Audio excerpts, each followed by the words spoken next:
You ever walk into a room and feel like the air's holding its breath, waiting for something to break? That's how it felt in David Whitaker's penthouse, high above Chicago's glittering skyline, where the world's brightest lights couldn't touch the darkness his twin daughters lived in. Lily and Emma, 7 years old, born blind, trapped in a void no doctor could crack, not for lack of trying or money. David, a tech mogul whose apps you've probably got on your phone, spent millions chasing cures. Top specialists from LA to London, fancy machines, experimental therapies, all of it. Nothing worked.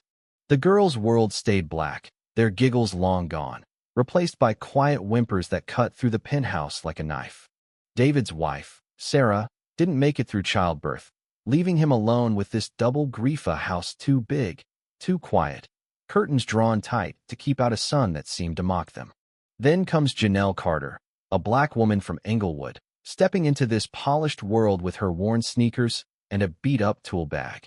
She's there to clean, mop floors, dust shelves, keep the place spotless for $2,500 a week.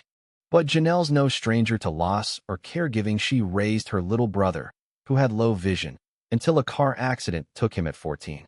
That pain taught her to notice things others miss, like how a kid's face lights up when they hear a sound they can chase. The head of staff, Margaret, a sharp-tongued woman with a clipboard and a smirk, lays down the law. Don't mess with the girl's routine. Mr. Whitaker's been burned by hope before. Janelle nods, but those whimpers from upstairs tug at her like a song she can't unhear. One morning, while wiping down a table, Janelle hears Lily and Emma rocking in their chairs, lost in their own rhythm. Margaret's scrolling her phone, muttering, "Crying won't fix anything." Janelle's heart twists. She knows that tone, the kind that boxes you in, tells you to stay in your lane. She grabs her spray bottle, gives it a quick squirt, and the clean, sharp sound cuts through the room. Both girls freeze, heads turning toward her like flowers chasing the sun. "Hey, I'm Janelle," she says, soft as a whisper. "Just making this place shine. Want to hear the sound again?" They nod, and when she sprays, Emma giggles, a sound so rare it feels like the room takes a breath. Janelle moves around, spraying, tapping, letting them track her by sound. Then, on instinct, she pinches open a curtain, just a sliver. A thin beam of light spills across the floor, and both girls turn toward it, no hesitation. "It's brighter," Lily murmurs, like she's tasting the word for the first time.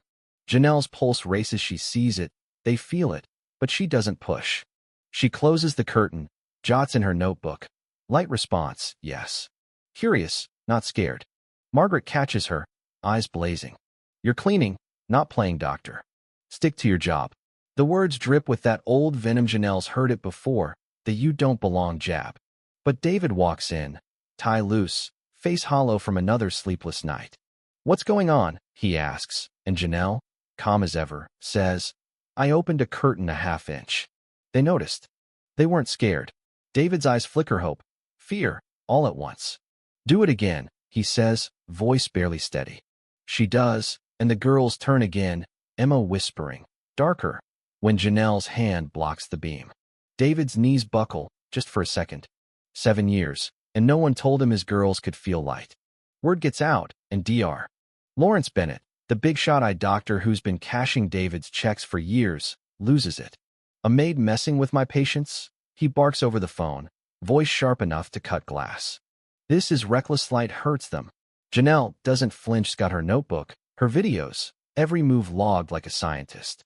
But Bennett's not just mad, he's threatened. His clinic's built on total blindness diagnoses, and Janelle's little curtain trick is a crack in his empire. He calls the state board, spins a story about an unlicensed housekeeper endangering kids. Reporters eat it up, splashing "reckless maid" headlines across Chicago. Janelle's race, her job, it's all weaponized to make her seem small, but she's not backing down. Enter Dr. Rachel Kim, a young ophthalmologist who doesn't buy Bennett's line. She runs tests, general ones, no blinding flashes, and finds Lily and Emma have about 30% functional vision. "They're not blind," she tells David. "They just needed someone to look closer." Rachel teams up with Janelle, who's got data for days. Light levels, response times, the girl's own words. When the state board shows up, Bennett's lawyer sneers. "What's next? Janitors doing surgery." Janelle looks him dead in the eye and says, I don't do surgery. I listen. And your client didn't. The room goes quiet. Her data's airtight. Her videos, undeniable. The board rules in her favor, letting the home sessions continue under Rachel's watch. But Bennett doubles down, leaking stories to smear Janelle, even sending fake investigators to spook her. David's had enough, hires a lawyer, Carla Ruiz, who smells blood. They dig up clinic records showing Bennett buried early notes about the girl's light perception to keep his no hope narrative clean. A whistleblower nurse, Mia, risks her job to back them up, handing over emails that scream cover up. In court, it's a showdown. Bennett's polished lies versus Janelle's quiet truth. Carla plays a clip of Emma saying, the light's soft, like a hug. The jury's eyes water, and when they rule, it's a landslide. Bennett's clinic is liable for misdiagnosis, defamation, the works.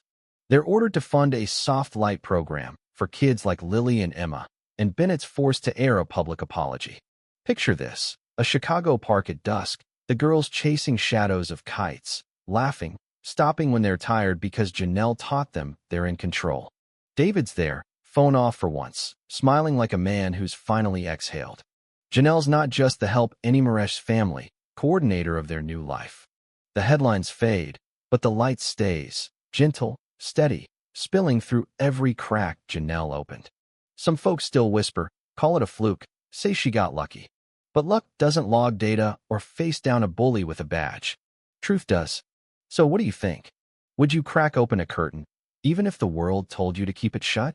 Drop your thoughts below, hit that like button, and share this if it made you feel something real. Let's keep the light on.